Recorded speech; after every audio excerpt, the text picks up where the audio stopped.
super quarta, decisão de juros no Brasil e nos Estados Unidos e mais notícias do dia de hoje, 18/3/2026. Sejam bem-vindos, por aqui Max Braga, testando aqui um chroma key, né? Claro, todo mundo está vendo que eu não estou na análise, me digam depois na caixinha de comentários o que acham, se prefere o meu fundo tradicional. E claro, estou ajustando ainda, então, enfim. Né? Eu chego lá. Minha profissão não é essa. Vamos lá, então. Indicadores de quarta-feira estão com viés cauteloso, mas os mercados abrem em uma percepção de alta, tá? Refletindo a proximidade, então, das decisões de juros de política monetária no Brasil e Estados Unidos, tá? Então, isso que é conhecido como super quarta, né? Por aqui, claro. No cenário doméstico, o Ibovespa encerrou a última sessão em alta de 0,30, mas a alta foi perdida ali no começo, no decorrer do dia, né, no intraday, como a gente diz, por causa das pressões inflacionárias e da possibilidade aventada de uma nova greve dos caminhoneiros. Isso pode pressionar os preços ali no curto prazo, então os investidores acabaram reagindo com isso, sobre isso. E no câmbio real também se apreciou ontem, com o dólar recuando, ficou abaixo dos R$ 5,20 a unidade, beneficiado por um ambiente externo um pouquinho mais favorável, né? Ainda que tenha diferencial dos juros elevado. Bom, no ambiente internacional acompanha-se também um pequeno alívio ali nos prêmios de risco, ainda que tenham incertezas relacionadas ao crescimento e à dinâmica inflacionária, mas esse pano de fundo aí mantém os investidores atentos às sinalizações dos bancos centrais, tá? Especialmente o Federal Reserve hoje, que o comunicado aqui, como no Brasil também, será fundamental para calibrar ali as apostas do mercado, tá bom? Então isso é muito importante, além da decisão, o que vai vir no comunicado. Bom, e dessa forma, então, o foco do dia hoje, claro que sim, os conflitos, todas as outras coisas que estão acontecendo no mundo, mas o foco é para a decisão das políticas monetárias, que deve balizar, né, a trajetória dos ativos locais aqui no Brasil, lá fora também, mas estou falando aqui do nosso mercado, tá? Especialmente juros, câmbio e bolsa. É isso, né? A agenda do dia ainda concentra evento relevante na condição política monetária global e doméstica. Pela manhã, então, temos o IPC da zona do euro às 7 horas, e aí a agenda fica assim. 15 horas sai a decisão, 15 horas nossas, tá?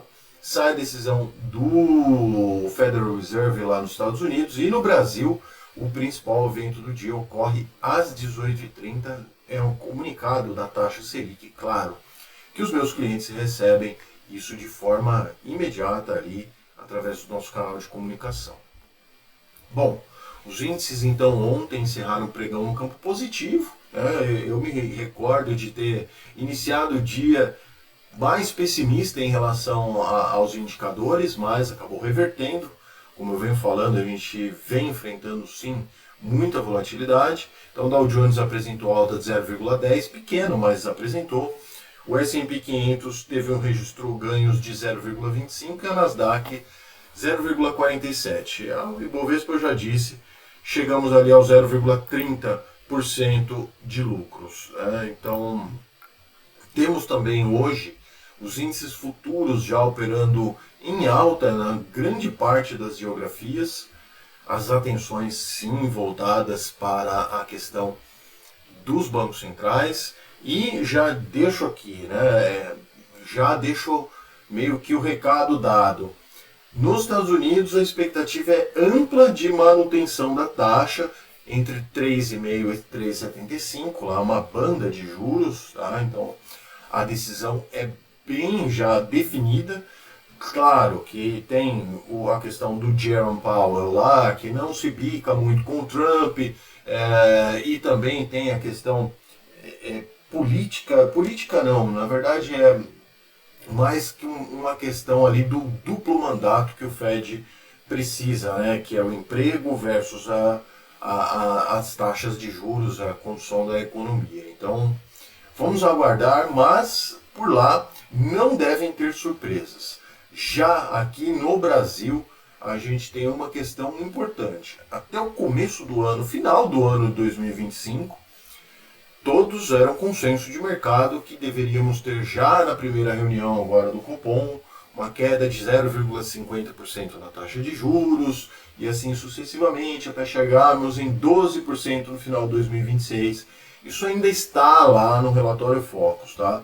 Mas agora, nesse momento, agora indica-se, né, que a redução pode ser menor, de 0,25, inclusive essa é a maior parte das apostas do mercado para 0,25, e existem também analistas que precificam manter os juros a 15%, o Copom não realizar cortes agora nessa reunião.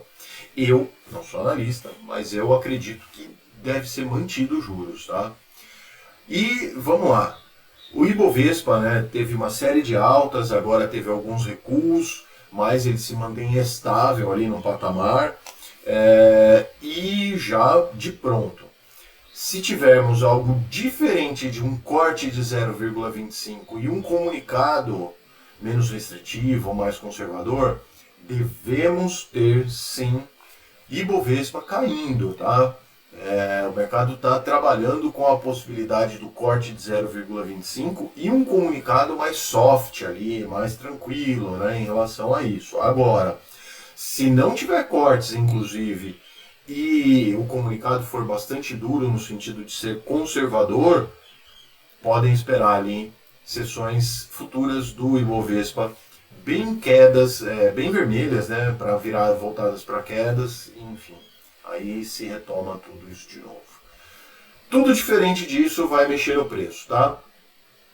Claro que se cortar também 0,50, o Ibovespa deve sim dar um bom salto para frente, né, avançar, tá bom? Aguardemos. A minha posição é não cortar, né? Eu acredito que sim, que não deva ser cortada. Mas esperamos. Bom, além da decisão do Fed, ainda tem ida do Copom. Tem a divulgação do índice de preços ao produtor de fevereiro lá nos Estados Unidos, tá? E a empresa Micron Technology divulga balanço após o fechamento do mercado hoje.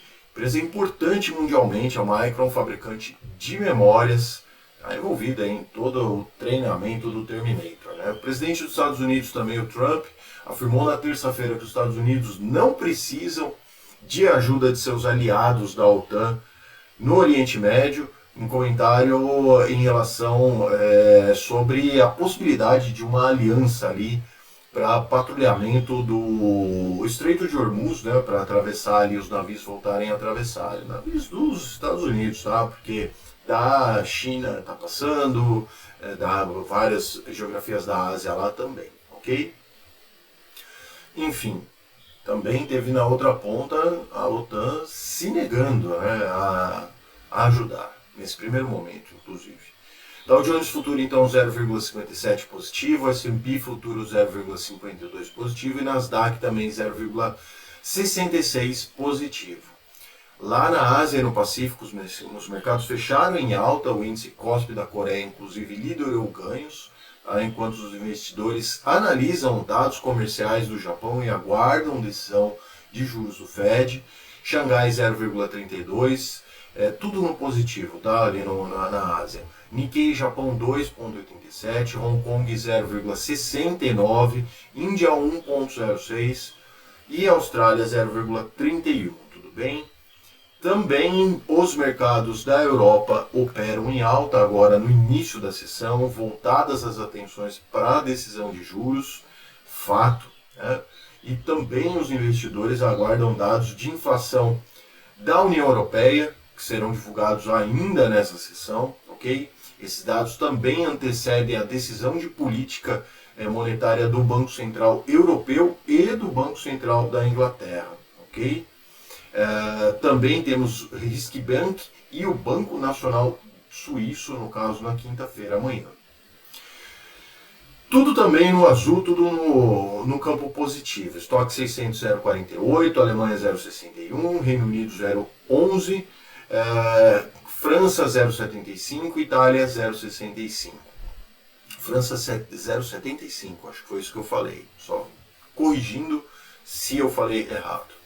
Commodities, os preços do petróleo tiveram uma pequena baixa ali, depois que o Iraque assinou um acordo para retomar as exportações via Turquia, evitando então o Estreito de Hormuz, e os Estados Unidos intensificando ali esforços para a reabertura do Estreito. Tá? A coisa vai ser difícil ali, tem muita mina náutica, né, agora no momento, vai ser um trabalho bem grande. E as cotações do minério de ferro na China fecharam no vermelho, com o aumento das taxas de frete, prejudicando as exportações de aço. Brent, então, petróleo Brent, né, referência aqui para a nossa Petrobras, 1,14 de queda, negociado aos 102 dólares e 41 centavos o barril. O minério de ferro fechou em Dalian, lá no Porto Dalian, 0,12 de queda, e o nosso Bitcoin opera nesse momento perto da estabilidade, 0,24% de alta, ainda assim por se dizer, negociado aos 73.918 dólares a unidade, tá bom? Esse é o vídeo de hoje, então, espero que tenham gostado. Ainda estou me acostumando aqui com o novo layout, o novo formato aqui que eu estou tentando fazer, né? E agora subiu o botãozinho aí de se inscrever. Então é isso, se inscreva no canal, deixe seus comentários sobre aqui as mudanças, se acharam legais ou não, sobre as notícias. Ative o sininho aí, compartilha com seu amigo. Vou subir de novo o QR Code ali do nosso grupinho do WhatsApp, tá bom? E é isso aí, fico por aqui no dia de hoje então. Forte abraço a todos, bons negócios. Tchau.